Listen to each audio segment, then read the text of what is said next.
Oseas capítulo 5.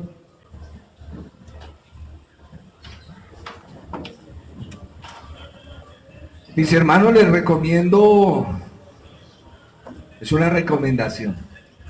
Estén orando mucho, ustedes no saben qué males le hacen las personas a ustedes. Hay veces descuidamos la vida espiritual y usted no sabe por dónde el enemigo está trabajándole. Ore al Señor. Ore siempre reprendiendo todo lo de las tinieblas. ¿Sabe que espíritu de muerte ronda a nuestros hijos, ronda a nuestros nietos? ¿Sí lo saben o no? Obvio que sí. Si usted emprende un proyecto, ¿cuál es el primero que viene a ponérsele en contra? El enemigo.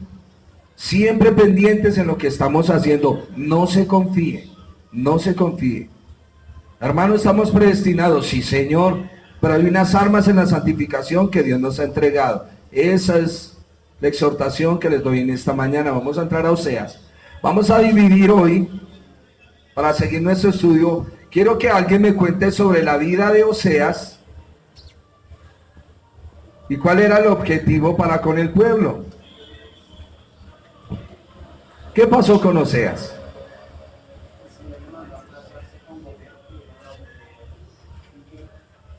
El Señor le manda a Oseas que se case con Gomer.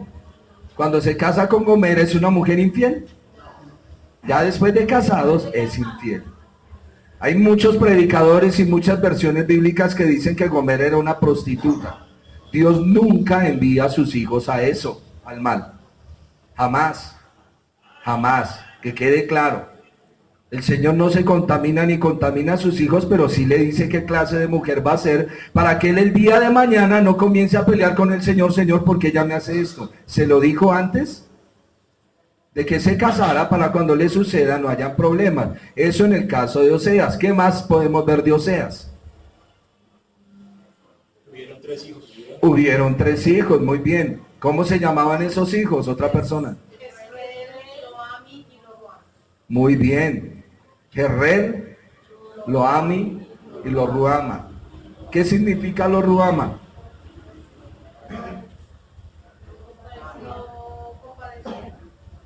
Abran sus Biblias y miren, ahí tienen el capítulo, creo que es en el 1.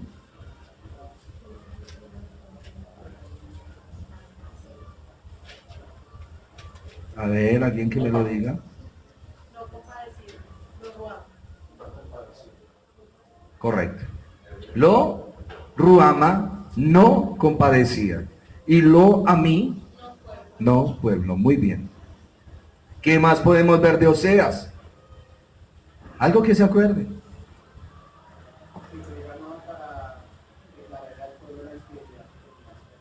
Ya eso sería viendo al pueblo. Como profeta le va a hablar al pueblo de la infidelidad que tienen hacia el Señor. Pero quiero que me hablen de Oseas como persona. Le tocó vivir, volver a comprar a la esposa y adornarla, después de que había cometido tantas cosas, la había mancillado. Muy bien. Entonces, le tocó pasar por esa prueba dura, de volver a correr a su esposa. Amén. ¿Qué decía, hermano Oscar? Lleno de amor para con su esposa. ¿Este hombre sufrió por su esposa? ¿Sí sufrió o no sufrió? Él decía, no, yo soy el profeta y lo que pase no hay problema. No, sufre. A ver, otra característica. ¿Qué es lo que quiero? Que por favor vea claramente quién es Oseas, que haga un cuadro y lo analice bien, cómo es este profeta, cómo camina, cómo actúa, cuál es su corazón, para luego entrar a la profecía del pueblo. Sabemos que todo el libro habla de la profecía y la infidelidad de Gomer con Oseas, pero quiero que miremos esto, porque aquí va a hablar de espíritu y de fornicación y quiero que entremos al corazón de eso. ¿Alguna otra característica de Oseas?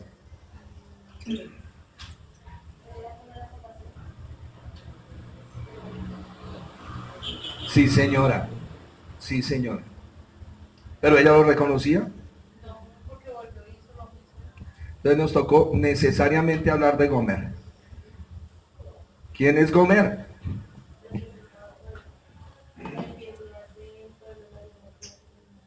¿Quién es Gomer? La esposa de Oseas, correcto, nos centramos. ¿Cómo es Gomer? ¿Cómo es esta señora? Infiel. Infiel. ¿Y por qué es infiel?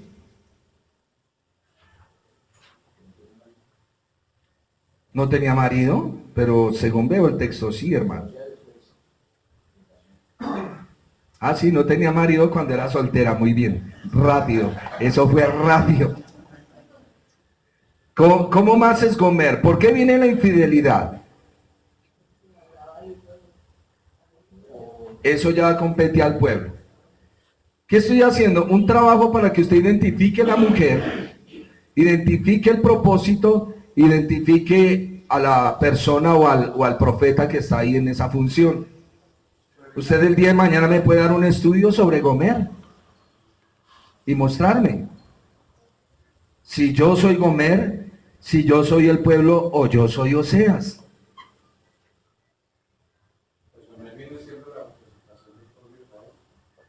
Sí, eso ya aquí en el propósito. Pero ¿cómo es esta mujer? Características. Estamos viendo una mujer. Es una mujer real, no es ficticia. Recuerde, es hija de Dimlai, muy bien. Recuerden que el profeta Oseas va a aprender algo de todo esto. Deje de estarme mirando a Oseas como perfecto. No me lo mire así.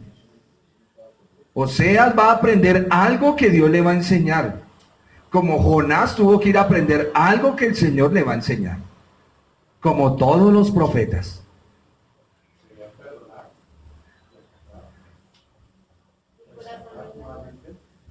Ya dimos unas características de Oseas. Sí, muy bien, hermano, lo que está diciendo. Descríbame a Gomer. Ya me dijeron que era infiel. Es una mujer que no es estéril, da a luz hijos. ¿Cierto? Sí, porque tiene 3 hijos. Se deja ilusionar con facilidad. Se deja ilusionar con facilidad. ¿O no? Señor. Descuidada por su esposo. En algún momento. Entonces tiene una insatisfacción en el corazón. Sí, sí me estoy entendiendo, haciendo entender. Quiero que usted mire a Gomer, porque no vamos a juzgarla de una manera tan cruel. ¿Qué es lo que le pasa? ¿Qué es lo que le sucede? ¿Por qué no puede ver? ¿Por qué usted teniendo su esposa pone los ojos en otro lado? ¿Por qué? ¿Por qué usted teniendo la bendición de su casa, de su hogar, de su sustento, anda buscando otras cosas? ¿Por qué?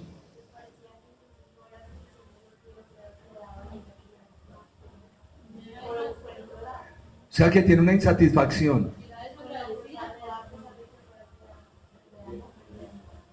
Era desagradecida.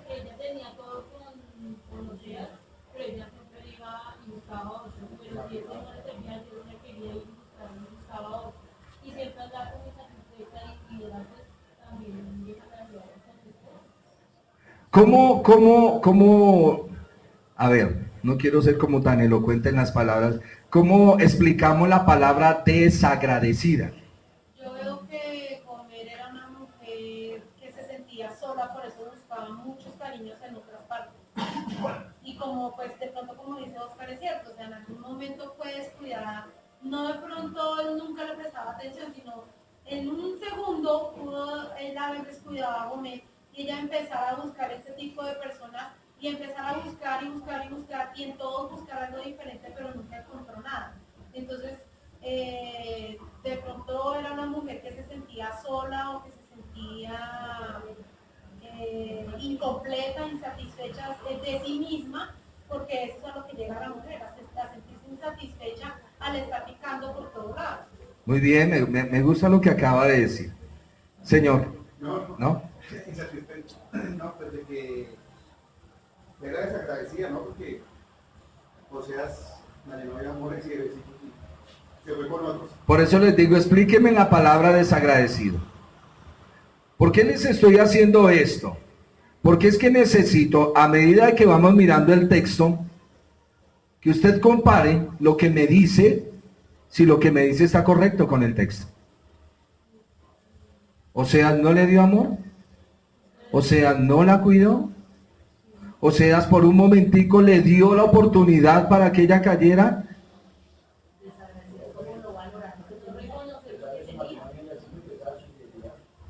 El punto que yo quiero es porque cuando ustedes interpreten la escritura, por eso le digo que me gusta la apreciación de la hermana Xiomara, porque o lo que decía la hermana Liliana, cada apreciación que usted dé, tiene que mirarlo con el texto si está o no está de acuerdo a lo que estamos estudiando. Desagradecida, les dije, denme la definición de desagradecido. Rebelde. ¿Rebelde es desagradecido? Personas que no valoran, no reconoce lo que tiene, lo que le da y lo que ofrece. Ya no tiene desgracia, es una persona que no tiene por estima lo que está bien en su. Ok.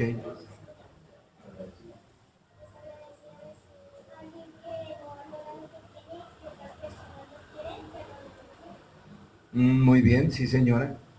Estamos entrándonos en el libro. Vamos al capítulo 5. Usted tiene que hacer un verdadero análisis de quién es Gomer, un verdadero análisis de quién es Oseas, porque el Señor no escoge un profeta para hacerlo sufrir. El Señor escoge un profeta para decirle, este pueblo es traicionero, así como usted, Oseas. Y aunque usted va a tener una carga emocional, va a ayudar a Gomer, usted está dentro de este pueblo. ¿Estamos entendiendo? Sigamos. Capítulo 5, versículo 1. Vemos cómo Oseas va a recriminar 3 grupos distintos en este capítulo. 1, los sacerdotes. En el capítulo anterior lo veíamos. ¿Quiénes son los sacerdotes? Mejor, ¿cuál es la función de los sacerdotes? Guiar, ¿qué más? Ministrar al pueblo, ¿qué más? Mostrar al Señor, ¿qué más? Prácticamente eran los instructores, tenían que enseñar al pueblo desde cualquier ángulo. Y el profeta dice, 1, los sacerdotes por no cumplir la misión de enseñar, Dios les va a pedir cuentas. Sacerdotes, oíd esto y estad atentos, casa de Israel y casa del rey. A la casa de Israel por dejarse engañar.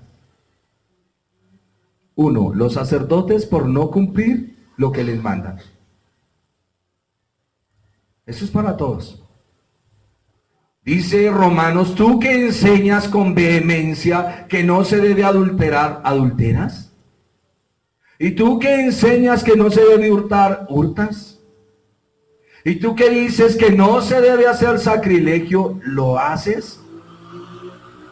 Eso está en Romanos. Y la palabra del Señor en esta mañana es esto. ¿Qué están haciendo ustedes con lo que están aprendiendo? Si cuando viene el chismoso usted corre con él. Ah, no, yo no me meto en ningún problema, pero tampoco le es estorbo. Y se dice que tiene culpa tanto el que desamarra la vaca como el que se la lleva. ¿Estamos? Hay que poner estorbo al pecado. ¿Cuál fue el problema de los hijos de David? Dice la Biblia que no estorbó a sus hijos. ¿Y qué pasó también con el profeta Elí? No estorbó sus hijos. Los dejó caminar como ellos querían. ¿Y qué pasó? Usted ve ahí en la casa de David como un hermano viola a su hermanastra. Y como el otro mata al otro. Y es una desgracia total. Y eso, David es el hombre conforme al corazón de Dios. Primero, los sacerdotes tienen que dar cuentas por no cumplir la misión de enseñar. Segundo, a la casa de Israel por dejarse engañar a todo el pueblo. Mis hermanos, ustedes tienen que examinar y juzgar lo que escuchamos.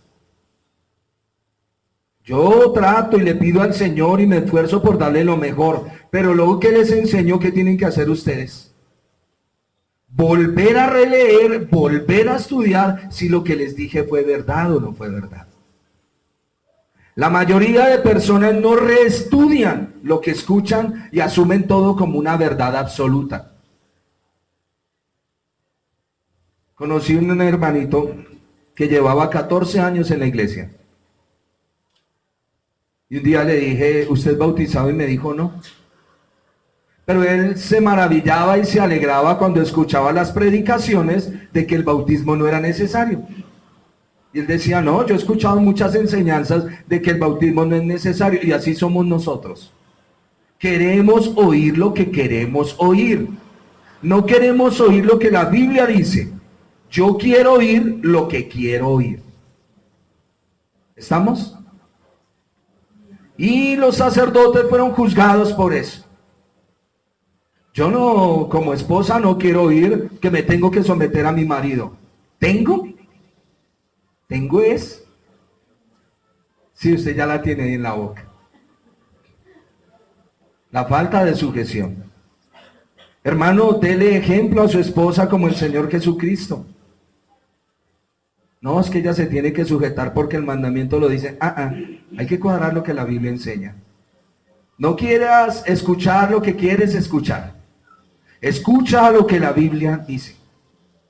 Y así tendrás victoria. Amén. Así es donde viene la victoria. Algo que he aprendido estos días. Está enfermo, lea la Biblia. Lea la Biblia con fe y será medicina para sus huesos, medicina para su alma. De una manera impresionante. Pero cuando la va a leer, el enemigo le dice, le arden los ojitos. Recuéstese más bien, le da mareo. Prenda el televisor. Y usted todo obediente, y con los males encima. La Biblia es medicina para los huesos. ¿Lo dice ella misma o no? Es medicina. Por eso cuando la gente está enferma, se ha visto esa gente que está en las clínicas, en cuidados intensivos, y llegan los hermanos a leerle Biblia y a leerle Biblia y a leerle Biblia y a reteñirle versículos. Parece ser que tienen la idea, pero no clara. La Biblia, cuando es comunicada por fe, trae vida. Y usted no puede comunicar fe si no tiene fe. Si pregunto un texto bíblico y su merced no lo conoce, ¿por qué no lo conoce? Hermanos, que voy leyendo la Biblia en orden y no he llegado a ese capítulo. Muy bien. Pero otra cosa es la negligencia. Gracias. La sentencia va a 3 grupos. 1, sacerdotes, hay que enseñar lo que hay que enseñar. 2, a la casa de Israel por creer todo lo que les dicen. Escuché hace tiempo la doctrina de la orinoterapia. ¿La ha oído? ¿O la ha consumido?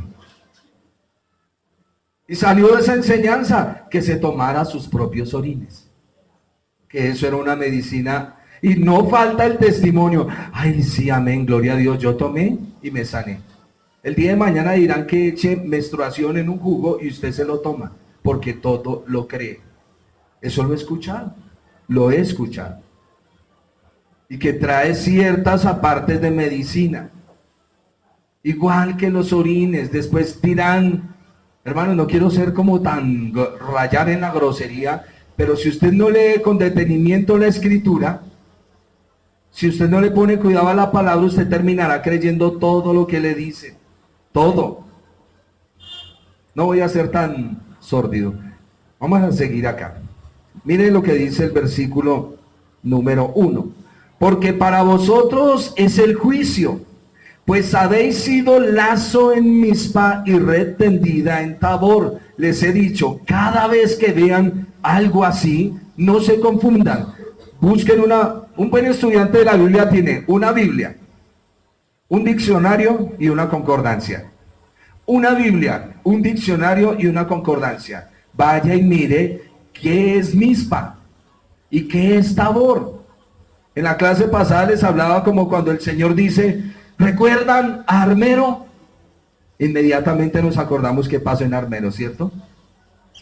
O si el Señor dijera como en aquel día de las Torres Gemelas, ¿qué pasó con las Torres Gemelas? ¿Qué pasó? Las derribaron. Lo mismo sucede acá. Mizpa y Tabor. ¿Qué pasó en Mizpa y Tabor? En los días del rey Jeroboam, En esa casa del rey puso espías para ver quién se quería volver a Judá. Cuando el reino se divide en dos, él va y pone dos ídolos, uno en Dan y otro en Betel. Y dice, vayan, pongan cuidado porque no quiero que el pueblo se me vaya para Jerusalén a adorar. Y por eso están estos dos sitios acá. La casa del rey puso espías para ver quién se quería volver a Judá para celebrar alguna de las fiestas en Jerusalén. En lugar de Dan o Betel, que eran donde se habían establecido esos lugares de culto, y si hallaban a alguien intentando ir a Jerusalén, allí mismo lo mataban. Entonces, ¿qué es lo que dice el versículo? Cuando alguien quiere leer de verdad la Biblia, ustedes lo matan. Y por eso los acuso en lo que sucedió en Mizpa y en lo que sucedió en Tabor. El que quiere andar con rectitud como el sacerdote es malo, lo mata. Como el pueblo es malo, lo matan. Y es lo que va a suceder en el último tiempo. Al final de esta era, los cristianos entregarán a los otros cristianos a muerte. Esa es la apostasía final que viene. Habrán cristianos que cuando usted se pare a decir la verdad bíblica, usted va a tener problemas. Párese en algún lado y diga, no existen los apóstoles. A ver si no tiene problemas. El Señor no dice que tengo que hacer pactos, ni siembra, ni mucho menos para bendecirme. A ver si no tiene problemas. Y esos pequeñitos. Pero en el final de los tiempos, dice el Señor Jesús, el hermano entregará al hermano y esto a muerte. ¿Por qué? Porque se desviaron de la Escritura. Hermano, usted nunca se desvíe de la Biblia. Biblia, Biblia y solo Biblia. Biblia, Biblia y solo Biblia. Amén. Amén. Ya saben qué significa Mizpa y Tabor. El lugar donde le daban muerte a la gente que quería verdaderamente ir a adorar en el sitio que el Señor había puesto. Versículo 3 y 4. Hermano Luis, por favor, lo lee.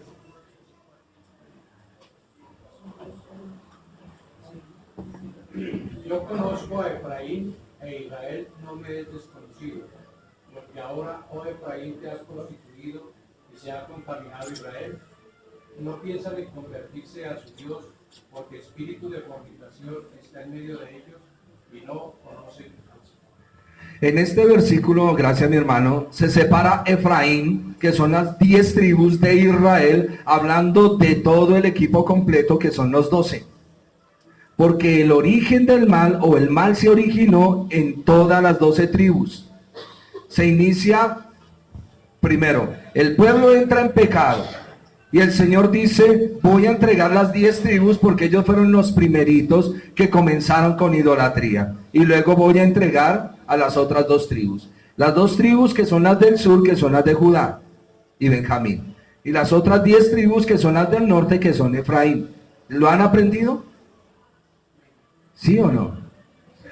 Su merced tiene que aprender a dividir la Biblia. Cuando dice Efraín son 10 tribus. Cuando dice Benjamín y Judá son 2. Unos son del norte, otros son del sur. Aprenda a dividir eso para cuando usted lea la Biblia.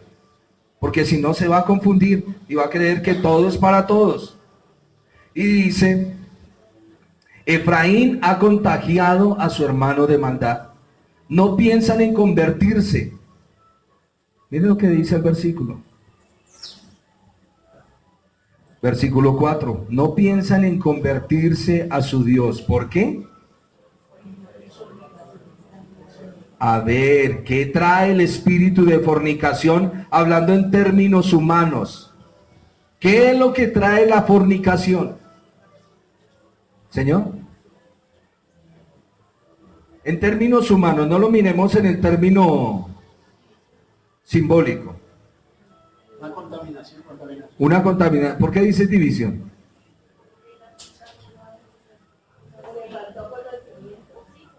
Ah, bueno, sí, señora. Le faltó conocimiento. Pero, a ver, el hombre natural, ¿por qué fornica? Por el deseo que tiene en su corazón. ¿Cuál es el deseo que tiene en su corazón? Esto para que usted aprenda por qué las personas fornican. Yo conozco un hombre que él lleva 15, 20 años buscando esposa y no la halla.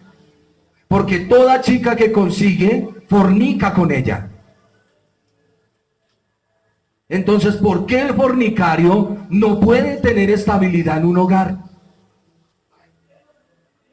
De ahí es donde viene la infidelidad. De ahí es que decimos a nuestros jóvenes, cuidado, cuidado, porque eso es como el primer cigarrillo de bazuco que usted fume.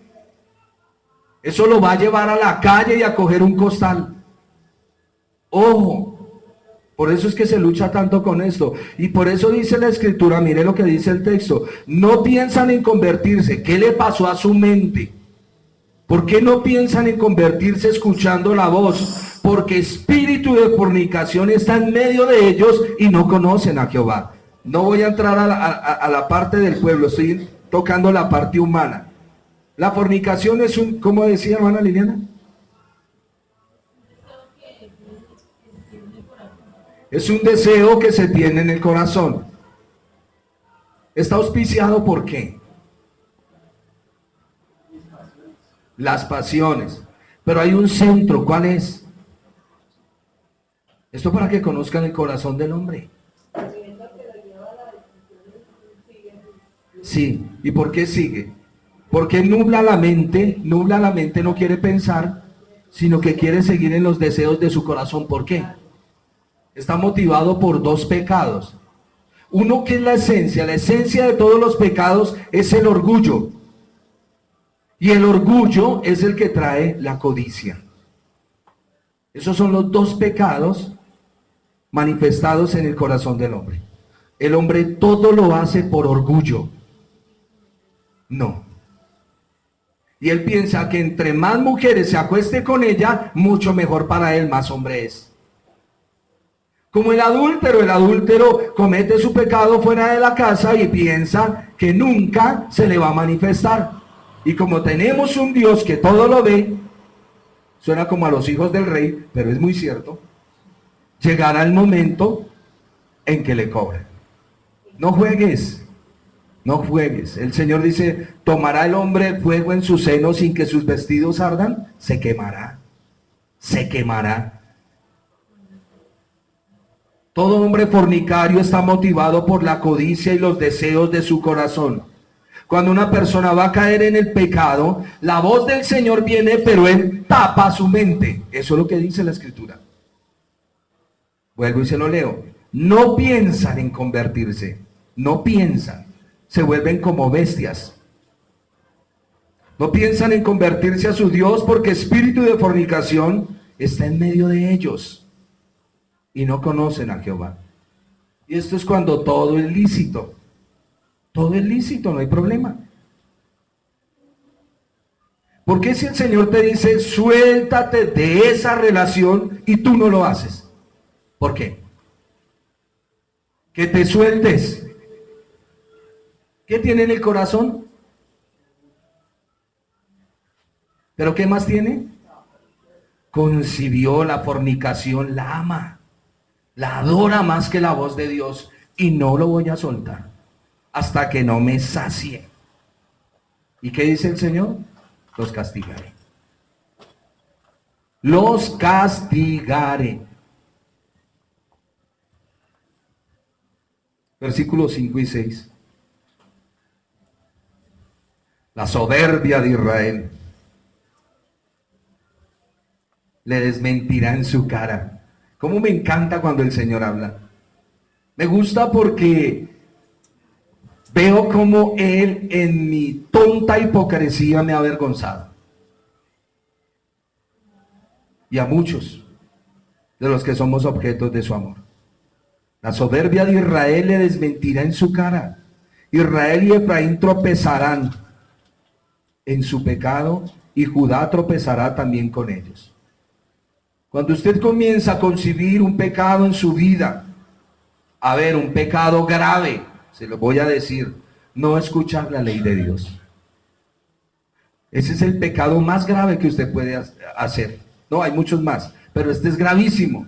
Y cuando usted dice, no hijo, la ley no es importante, su hijo comienza a creerle. ¿Y qué hace usted? Está engendrando una fornicación en el corazón de su hijo. Y luego su hijo sale diciendo, la ley no es importante, y así seguirá. Y el Señor dice, ¿quién dijo esto? El Señor nos ha llamado en la santificación a leer la palabra y a tener comunión con Él.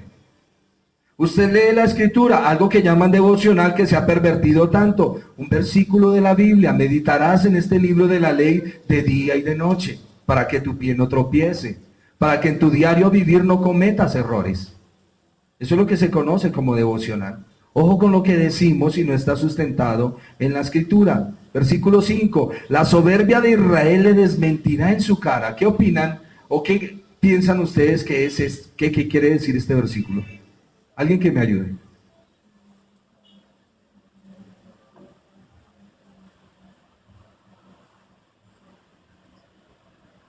Esa soberbia siempre lo va a dejar a uno como vergüenza.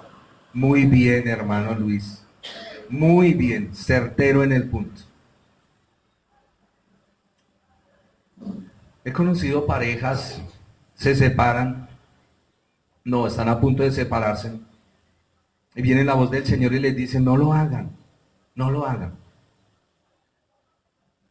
Pero algo no deja que ellos oigan, ¿qué será? Volvemos otra vez. Versículo 4. ¿Qué es lo que hace que mi oído no escuche cuando me están dando un consejo? Mi corazón ya incubó el pecado. Estoy embarazado ya de él. Mi corazón fue atrapado por el mal. Cuando usted le habla a una persona y no lo escucha, detéctelo. Por eso decimos tanto que le digo y le digo y le digo y no me oye. ¿Por qué no oye? Porque el pecado está ahí y allá es donde usted tiene que atacarlo. Y hay parejas y se sueltan y van y forman hogares. Y yo los he visto, llevan 10, 12 años. Y dicen, ¿sí ve? Y yo hay veces digo, parece que sí, Señor, parece que sí es verdad lo que ellos dicen, pero ¡pum! En un momento llega la calamidad y se acabó ese famoso hogar que ellos construyeron mal. Y viene el versículo. La soberbia de Israel le desmentirá en su cara. Eres mentiroso, pensaste que lo que hacías era verdad, no es cierto. Y viene la humillación. Israel y Efraín tropezarán en su pecado y Judá tropezará también con ellos.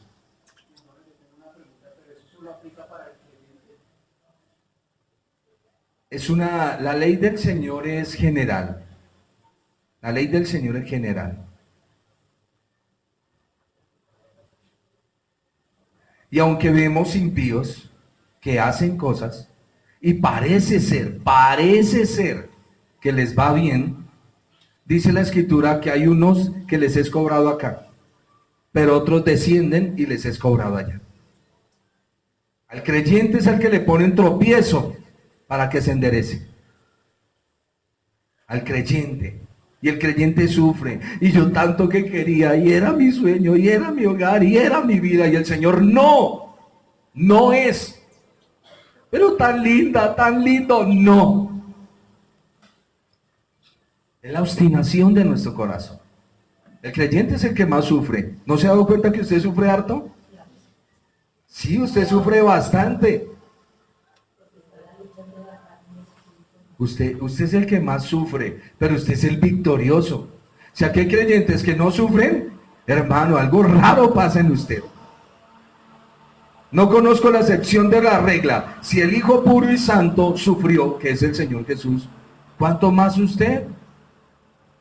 Recuérdelo, decía el pastor Chuck Swindoll, las casas en Estados Unidos están divididas por unos jardines. Y decía el pastor Chuck Swindoll que cuando ellos salen, el jardín del vecino es mejor, es más bonito. Pero ¿por qué mis hijos así? Pero mis hijas, pero ¿por qué esto? ¿Por qué lo otro? Ore al Señor. Todos no son iguales en la iglesia. Todos no son iguales. Y en una casa los dos hijos no son iguales, porque se pierde la identidad. Pero aprender a callarnos en la presencia del Señor nos cuesta. No os cuesta. Pero llévense en esta promesa, en el mundo tendréis aflicción. Pero confiad, yo he vencido al mundo, dice el Señor. Tranquilos, ustedes no se van a perder, dice el Señor. Yo he vencido al mundo. Es duro cuando mi obstinación me lleva a creer que lo que estoy haciendo, salido del contexto bíblico, voy a tener respuestas. La única respuesta que voy a tener, mire, ahí lo tienen en la Biblia. El hermano que se quiere meter por donde no es, papá, le regalo ese versículo. La soberbia te desmentirá en tu cara, tropezarás en tu pecado y también harás tropezar a otros porque andas en obstinación. Versículo 6.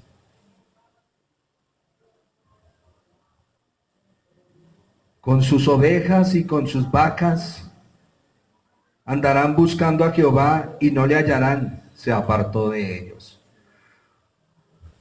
Vamos al contexto del pueblo. ¿Qué es lo que el Señor le está profetizando al pueblo? Judá también va a ser arrastrada a la idolatría. Como el pueblo ve que las 10 tribus andan en pecado y aparentemente hay prosperidad, las otras 2 tribus le siguen. Yo he escuchado hermanos que dicen, hermano, yo tanto que voy, escucho la Biblia, oro y el Señor no me da. En cambio miro para afuera y allá sí les están dando. Yo los oigo. Y el Señor dice, ojo con la prosperidad de ellos, si no están parados en la ley del Señor. Y si no, pregúntenle a Moisés. Moisés llega y entra el siervo del Señor y tira la vara. Yo soy el ungido del rey, el Dios de los cielos. Y el Señor le dice, Moisés, estás orgulloso, nene, estás orgulloso. Y entonces manda que Janes y Jambres tiren la otra vara y ¡pum! Se convierte en serpiente también. Y Moisés, ¿qué pasó acá? Luego, ¿no era solo la mía la del milagro? Y así por 3 eventos. El Señor tiene que quebrantar el corazón de su siervo hasta que él entiende y dice, Señor, perdóname. Así va a ser el corazón de este caballero, así es el corazón de Jonás. Jonás se sienta en la calabacera, lo recuerdan, y se pone bravo. Una enseñanza, una enseñanza. Cuando veas prosperar a los que cogen la palabra y la despedazan, tranquilo, tranquilo. Jehová está probando tu corazón. Jehová está probando tu alma, está probando tu vida. Judá también va a ser arrastrada a la idolatría. Llevarán sus ovejas y sus vacas a sacrificio al templo. Oiga lo que dice el Señor, buscando el favor. No, ¿sabe qué? Ya la embarramos, vamos a orar. Y el Señor, no. Usted no se ha arrepentido. ¿Se ha dado cuenta de nuestras oraciones? Padre de la gloria, aquí estoy, bendito, hermoso, bello, esos rizos en tu cabello, esos ojos tan hermosos, cómo se ve de linda tu sonrisa. Y el Señor dice, ¿pero estos qué? No tienen corazones arrepentidos. Cuando usted tiene un corazón arrepentido, lo primero que usted ve es su pecado. Y sabe que no puede entrar. A ver, ejemplo. Es como la niña que no le dan permiso de ir a la fiesta, se va, se enreda con sus amigos y luego a las 5 de la mañana, ¿cómo va a golpear en su casa? Se siente inmunda. Hay un sentimiento adentro. Lo mismo pasa cuando llegamos al Señor. Padre, te alabo, te bendigo. Eso entramos como perro por su casa. Esto que el perrito entra y sale. No, hermanos. Poco a poco vamos aprendiendo en el Señor. Llevarían sus vacas, sus ovejas de sacrificio al templo buscando el favor del Señor, ya que los otros dioses no le habían respondido. Usted sabe lo lindo que es el Señor, que usted viene y se arrodilla y le ora al tablero y el Señor le dice, démele la bendición. Y luego usted coge el tablero a veces. Lo leímos en el capítulo pasado. Israel va y le ora al leño y habla con el leño y yo les doy la bendición. Porque soy yo el que les doy la bendición, dice el Señor. Pero van y siguen besando el leño. Eso decía en el capítulo anterior. No le hallarán. Se apartó de ellos. Dios ya no va a tomar en cuenta sus sacrificios porque se apartaron del Señor. Y estos sacrificios no los entregarán por gratitud, sino por interés. ¿Ha visto sus oraciones en interés? ¿O no las ha visto? Hermano, es bueno que usted escuche lo que usted ora. Señor, ayúdame, tan. Mire por dónde va encaminada su oración. Y la mayoría de oraciones, la mayoría de sacrificios, como las ofrendas económicas que se reciben en la iglesia, hay hermanos que dan esperando que Dios los bendiga económicamente. ¡Qué tristeza! ¡Qué tristeza! Eso no es así. Usted délo con corazón, que el Señor ya sabe cuál es. Dice que antes que esté la palabra en su boca, eso para que usted no haga negocios. El Señor ya lo sabe. Es más, el Señor dice, primero te doy, hago que la tierra produzca para que tú lleves. Yo no te estoy pidiendo algo que tú no me puedes dar sin que yo te lo haya dado. Un ejemplo, el Señor no nos dio manos ni brazos y nos dice, aplaudan, aplaudan. Imposible. Imagínense ese aplauso. Por ahí con los de los pies. Tenemos que aprender las cosas del Señor en la rectitud de Él. Sus sacrificios los entregarán por su propio interés.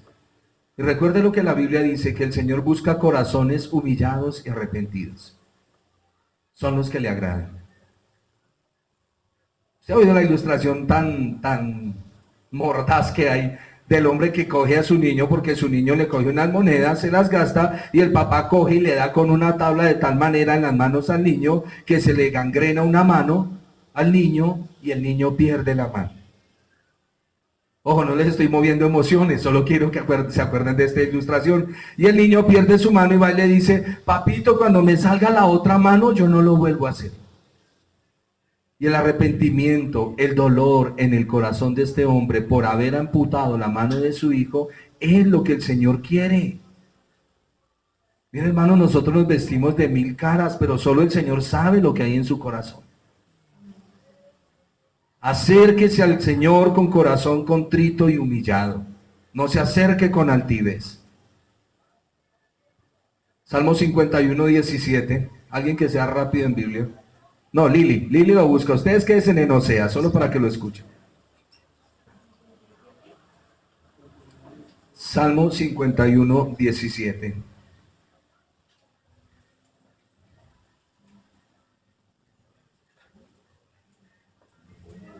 Oigan lo que dice el Salmo. Los sacrificios de Dios son el espíritu quebrantado, al corazón contrito y humillado, no despreciarás tú, oh Dios. ¿Entendido? Corazones contritos y humillados no despreciarás. Versículo 7. Contra Jehová prevaricaron. Hermana Sandra, léalo. Contra Jehová prevaricaron porque han engendrado hijos extraños. Ahora en un solo mes serán consumidos ellos y sus heredades. ¡Qué terrible! Se mezclaron. Se ha empezado a unir en yugo desigual. Hermano, ¿qué es el yugo desigual? En este contexto era que los hombres se metieran con mujeres paganas, con mujeres extranjeras que arrastrarían a la idolatría a sus hijos. ¿Ha visto una mujer católica con sus hijos católicos? Y usted va y se mete a tratar de enseñarle evangelio. ¿Qué problema? ¿Qué problema? Es difícil. Usted sabe que la obstinación en la voluntad de la mujer es fuerte. ¿Cierto, hermanas? Sí. No me miren así. Sus voluntades son fuertes. ¿Saben? La mujer es tan psicóloga. Yo no sé por qué no les dan diploma. Y analiza al marido cómo es, cómo camina, cómo se mueve, y ella ya sabe cómo lo maneja. Ella ya sabe. Impresionante. Pero nosotros somos los bravos. Nosotros jugamos y mandamos. Cuidado. La psicología de la mujer es tremenda. Y es lo que está diciendo el texto. Ustedes no me hicieron caso. Versículo número 8.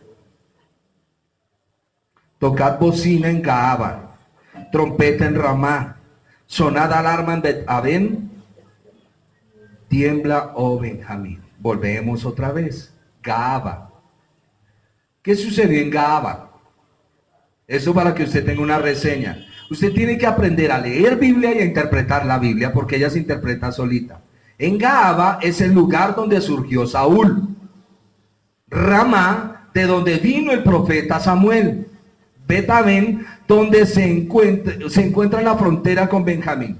¿Y qué sucedió ahí? Por tanto, así como en un momento el pueblo pidió a Dios, porque fue en ese lugar donde el pueblo pidió a Dios un rey y el Señor les dio a Saúl, así como también les dio a Samuel como profeta, en estos mismos lugares donde ellos estuvieron, se anunciará el final de estas tribus. ¿Me entendieron el punto? El Señor siempre toma pasajes para recordarnos. ¿Por qué el Señor hace esto? Vuelvan a leer Samuel. Y en Samuel nos manda a otro lado, vuelvan a leer tal lado. Porque Él nos mantiene enlazados en la Escritura. Preguntaba alguien, ¿por qué la Biblia no es fácil de interpretar? Es fácil a la luz del Espíritu. Es difícil cuando no estoy en el Espíritu. Porque el Señor ha concatenado la Biblia así. Él te amarra en Apocalipsis, pero te manda a Génesis, y en Génesis te manda a los Salmos, y en los Salmos te manda a otro lado. Ese es el trabajo del Señor, para que no se desligue tu corazón de la Biblia. Y así como ellos en ese lugar pidieron un rey y un profeta, y el profeta vino, y les dieron un rey, el Señor dice, yo que soy tu rey, como tú me desechaste en el pasado, te desecho de ser mi pueblo. ¿Lo qué? ¿Lo ruama o lo amí? Por eso le dice, no pueblo. Amén. ¿Me entendieron el versículo 8? ¿Complicado? A veces es un poquito complicado. A ver, ¿qué es lo que dice el Señor? Mire, pueblo de Israel, ustedes se fueron a Monserrate y en Monserrate pidieron rey. Y todos están en Monserrate. Y yo soy su rey y ustedes dijeron, no queremos un rey que no se vea, queremos un rey de carne y hueso, y ahí es donde nombran a Saúl. Entonces el Señor llega y dice, así como en Monserrate ustedes me desecharon, ahora yo los desecho en el mismo lugar que ustedes lo hicieron conmigo. ¿Entendido? ¿Más suave? Ahora. Pero no fue en Monserrate, fue en Ramá. Versículo 10. A ver, desde el 9. Cuando dice tocad bocina, está diciendo hay una alarma, hay un peligro. Cuando se toca bocina en la Biblia, hay un peligro, hay una alarma. Por eso cuando el Señor vaya a retornar a la tierra, va a haber una bocina que va a sonar. Ojo, no va a ser no, nada de eso. Vaya a la Biblia y mire, porque sonará la trompeta. ¿Cuál es la última trompeta que ha de sonar? Relaciónelo con Apocalipsis. ¿Cuál es la última trompeta y cuál es la última copa de la ira? Vaya y mire, porque eso habla del retorno de Cristo. Porque el Señor mismo, con voz de mando, con trompeta de Dios, descenderá de los cielos. Y los muertos en Cristo resucitarán primero. Luego nosotros, que hayamos quedado, seremos arrebatados juntamente con ellos en las nubes para así recibir al Señor. ¿Sí dice así el texto? Mi versión sí lo dice así. Sigamos versículo 10. El 9. Efraín será asolado en el día del castigo. En las tribus de Israel hice conocer la verdad. Usted ya sabe el contexto de todo el libro de Oseas. Hoy hicimos un panorama de quién es Oseas, un panorama de su señora esposa, terrible. ¿Quién quisiera una Gomer? Nadie, ¿cierto? O un marido que se llame Gomer, bien bandido, se va a bailar, anda con viejas, le llega trasnochado. Usted le hace la comidita, se la bota por los pies. ¿Quién quiere ese marido? Nadie, ¿cierto? Y aunque eso lo hicimos en el pasado, ¿cuántos de nosotros no botamos la comida que nos cocinaban? Misericordia del Señor que nos ha perdonado y no nos lo han restregado en la cara lo que hemos hecho. Misericordia.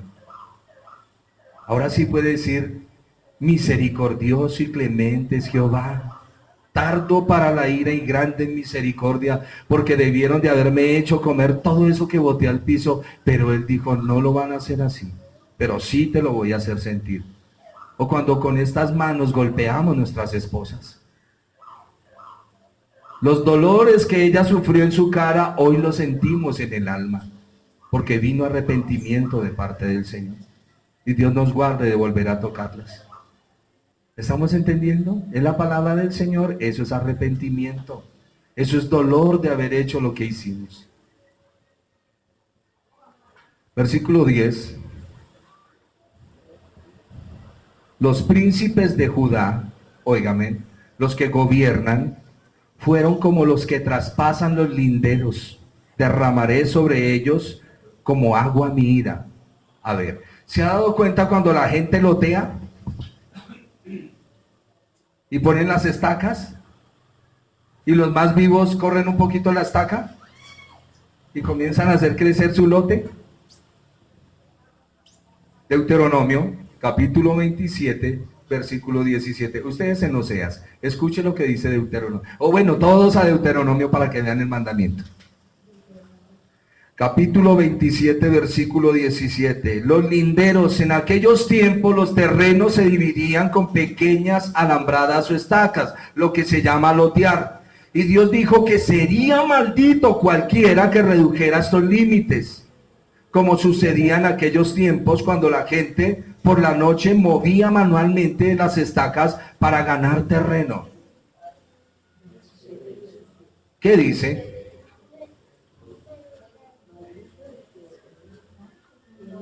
Hermano Omar, léalo en voz alta. Maldito el que redujere el límite de su prójimo. Y dirá todo el pueblo, amén. Amén. ¿Quitarle propiedades a los vecinos es malo? Sí. ¿Tratar de ir ensanchándose y oprimiéndolo a usted es pecado? Sí. ¿Es pecado que el pastor se enriquezca? No. ¿Es pecado que el pastor se enriquezca y no tenga cuidado de los pobres en su iglesia? Sí. Sí. La viuda, el huérfano, eso es pecaminoso. Hay viudas que no tienen quien las cuide. El apóstol Pablo dice, y a las viudas que no tienen hijos, encárgueseme de ellas. Cuídemelas. A los ancianos que no tienen familia, cuídemelos. A los huérfanos, cuídeme. ¿Lo dice la Biblia o no lo dice? No sé por qué nosotros no repasamos lo que se nos enseña. Hay que aprender lo que la Biblia dice. El profeta quiere expresar que los gobernantes de Judá están intentando ganarles menos metros a lo que está haciendo Israel. ¿Qué es lo que les están diciendo? Tranquilo. Cada vez que le dicen tranquilo en su pecado, les está diciendo vivan tranquilo a sus anchas. Y ese fue el problema de ellos. Ellos tenían que frenar eso. Israel está ya dominado por la idolatría, por el pecado. Aquí estamos hablando, a ver, tengo que explicarles mejor esto para que me lo entiendan. Uno, cuando hablamos de Oseas, vemos la persona. Cuando hablamos de Oseas, vemos la persona. Cuando hablamos de Gomer, vemos la persona. Aquí está. Y cuando hablamos del pueblo, vemos la aplicación a las vivencias de ellos. Como está diciendo, cada vez que hable de Judá, de Benjamín, de Efraín, dice, los príncipes de Judá fueron como los que traspasan los linderos. Derramaré sobre ellos como agua mi ira. Efraín es vejado, quebrantado en juicio, porque quiso andar en pos de sus vanidades. Cuando el pueblo anda en pos de vanidades y no escucha al Señor, tiene problemas. Efraín se va a deprimir y se va a sentir vacío por haber querido ir detrás de cosas superficiales, como le pasa a usted y como me pasa a mí. Pero no hay arrepentimiento. Hay veces corremos tras cosas vanas, pero no hay arrepentimiento. Y el Señor dice, necesito arrepentimiento o no hay comunión. Porque el Señor no va a llevar hijos altaneros a su reino. Ya voy a terminar. Versículo 11. 12. Yo pues seré como polilla a Efraín y como carcoma a la casa de Israel. Efraín se va a deprimir, como les decía, y se va a sentir vacío por haber querido ir detrás de cosas superficiales. Como polilla a Efraín. La polilla es una especie de gusanillo que se cría en la ropa, la roe y la destruye. ¿Qué le está diciendo el Señor? Los va a desnudar. En el abrigo que ustedes tienen, en lo que se cobijan, se los voy a quitar. Así el castigo y el mal de Efraín vendrá desde afuera, desde la cobertura que tienen, y se verá su desnudez. Por eso en el siguiente versículo dice, a ver, le voy a leer todo. Efraín es vejado, quebrantado en juicio, porque quiso andar en pos de vanidades. Yo pues seré como polilla. ¿Quién? Dios. A Efraín y como carcoma la casa de Judá.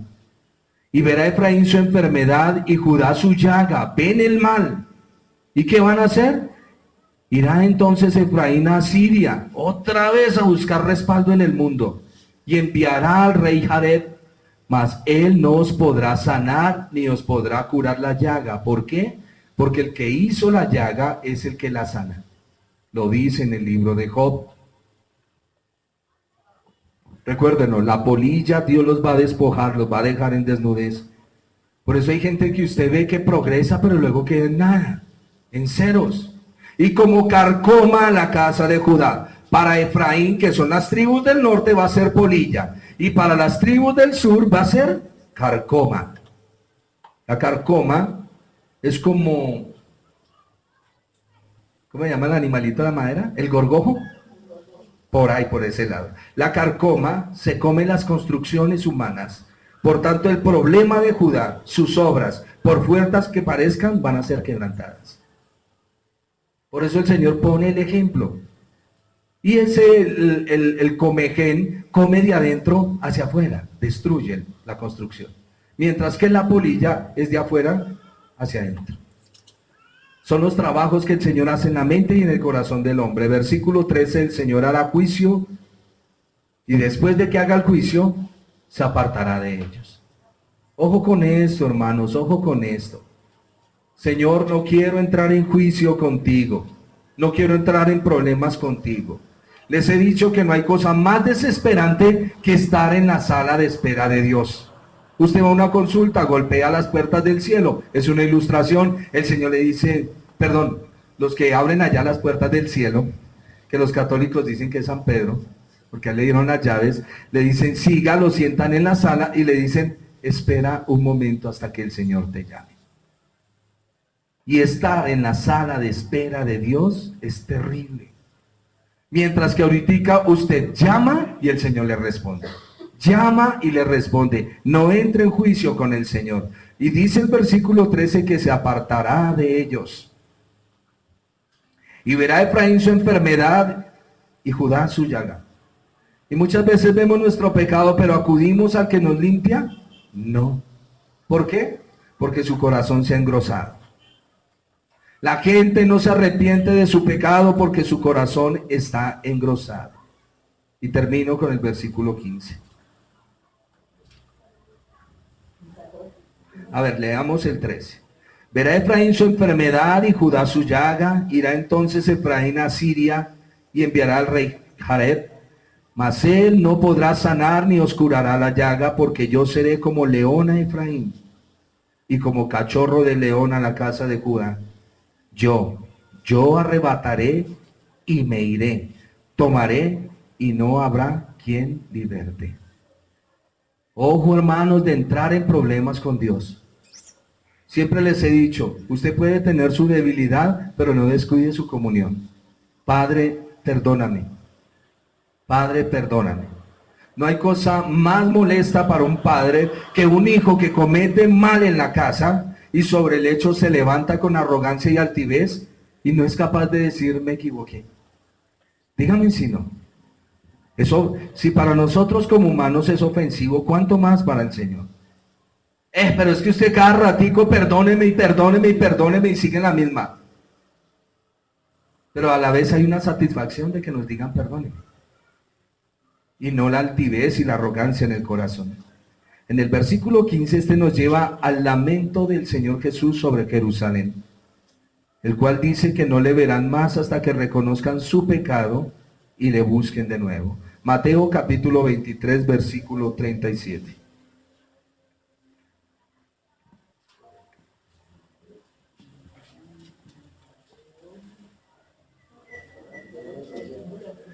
Recuerden, el libro de Oseas lo estamos viendo porque el pueblo, la nación de Israel cometió adulterio, cometió fornicación, toda la nación, tanto las 10 como las otras 2, y este pueblo ha cometido un grave error con Dios.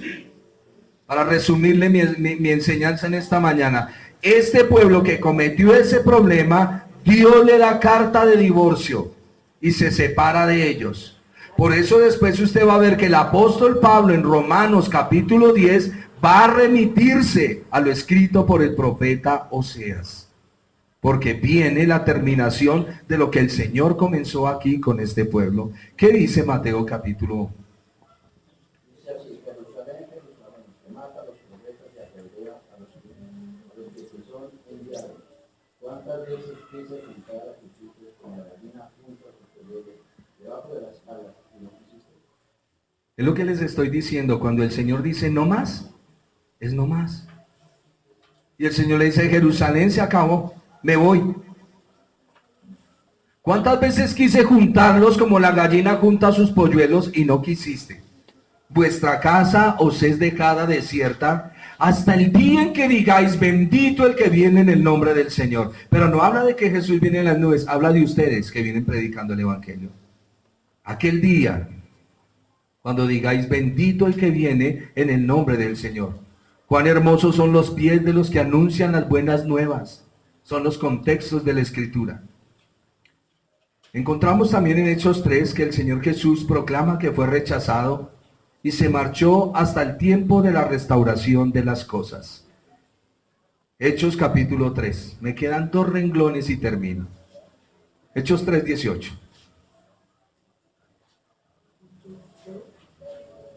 Y perdónenme si les he repetido 3 veces, ya termino. Porque eso es una angustia para uno que está ahí sentado. Y ya voy a terminar, y ya voy a terminar. Y parece que el avión aterriza, y parece que el avión aterriza, y parece que vuelve, y no aterriza este personaje. ¿Qué dice Hechos 3:18, hermano Luis? Pero Dios ha cumplido así lo que había antes anunciado por boca de todos sus profetas. Jesucristo había de padecer. Sígame, hermano. Al 21. Así que arrepentíos y convertíos para que sean borrados de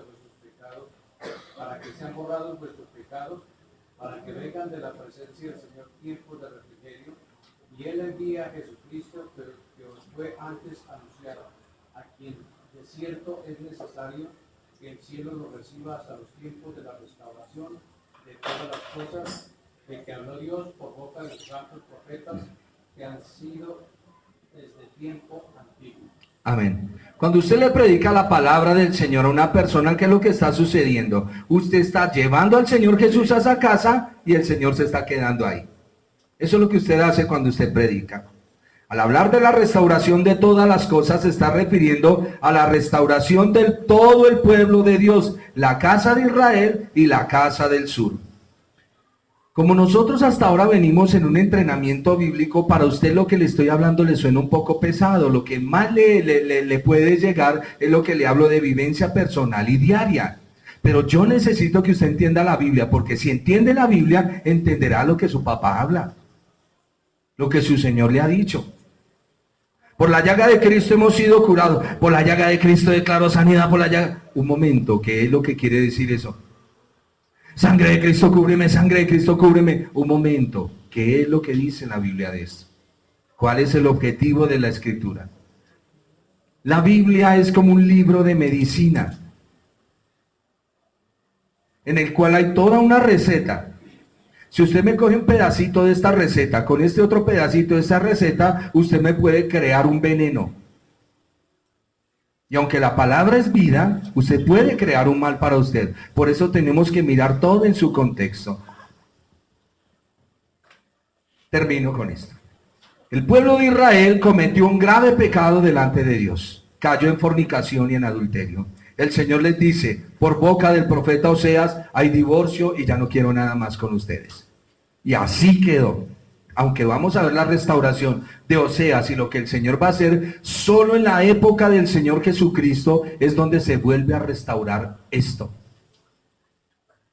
Y pasaron muchísimos años, muchísimos, para que se cumpliese la profecía del Señor. Y el Señor viene y entra. Cuando el Señor entra a Jerusalén, juzga a las 12 tribus. Esto para que usted lo entienda. Dios no tiene favoritos. Dios llama a su iglesia para que le sirvan, como llamó al pueblo de Israel. El pueblo de Israel pensó que por ser escogido podía hacer lo que la gana le daba. El Señor le dijo, se acabó. Y cuando vino el Señor dijo, 12 tribus, a los de la dispersión, a los de Decápolis, a Betsaida, y a todos les habló y les dijo, se acabó esto con ustedes, ya no más. Y los fariseos y los saduceos quedaron quietos mirando al Señor. ¿Qué pasó? Y él dijo, sí, ustedes nunca me oyeron y nunca me obedecieron. Ustedes tienen por doctrina mandamientos de hombres. Por lo tanto, voy a levantar 12 hombres que son mis apóstoles, y de esos 12 hombres levanto una nueva nación. Y es la nueva nación que levanta el Señor. A ver, me explico. Esa nueva nación viene conjunta con la antigua. Y el Señor rompió toda relación con Israel. Acabamos de leerlo. Vuestra casa os es dejada desierta, hasta el día en que digáis, bendito el que viene en el nombre del Señor. El Señor rompió toda relación con la nación de Israel. Siguió con su nación espiritual y levantó los apóstoles. Hay que entender la Escritura, hay que entender lo que el Señor ha hecho para que no nos confundamos en nada de lo que la Escritura dice. Por eso el apóstol Pablo en Romanos nos va a hablar de Oseas. Estamos hasta ahora mirando el antiguo para luego cuando entremos al nuevo, ya sé que era lo que estaba diciendo Pablo al referirse al libro de Oseas, porque en el libro de Oseas vimos que sucedió esto y sucedió lo otro. Porque el Nuevo Testamento es la culminación, el éxtasis, la cosa más maravillosa que el Señor ha hecho. Dice el apóstol, y es cosa maravillosa lo que el Señor ha hecho frente a nuestros ojos. Pero necesitamos estudiar el libro. Quisiera resumírselo en 3 capítulos y decirle que Cristo lo ama y lo va a bendecir. Pero si usted no aprende Biblia, hoy aprendió en el versículo 5 que es la soberbia en el corazón. Porque una persona no le escucha a usted un consejo, porque ya incubó la maldad en él. Vamos a orar.